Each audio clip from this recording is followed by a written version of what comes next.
ও মাই god, তুফান এর teaser আসার আগ পর্যন্ত বাংলা সিনেমার সবচেয়ে সাড়া জাগানো টিজার ছিল অপারেশন অগ্নিপথের। বলা যায় বাংলা সিনেমার সেরা টিজার অপারেশন অগ্নিপথেরই ছিল। কিন্তু তুফানের টিজার কি অপারেশন অগ্নিপথের টিজারকে আবার সেট করতে পেরেছে? তুফানের টিজার যতই ভালো হোক না কেন, এটা অপারেশন অগ্নিপথের লেভেলে যেতে পারবে কি? কারণ প্রথমত তুফানের teaser public south cinema KGF বা বলিউডের অ্যানিমেলের সাদৃশ্য পেয়েছে।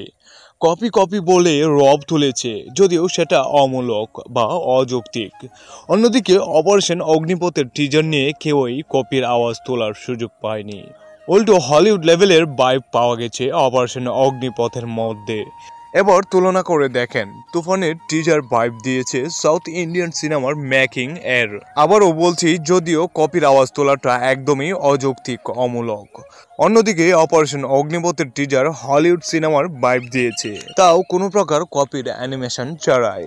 তো ভিউয়ার্স, যদি শাকিব খানকে ভালোবেসে থাকেন তাহলে অবশ্যই চ্যানেলটি সাবস্ক্রাইব এবং লাইক দিয়ে রাখবেন। ধন্যবাদ।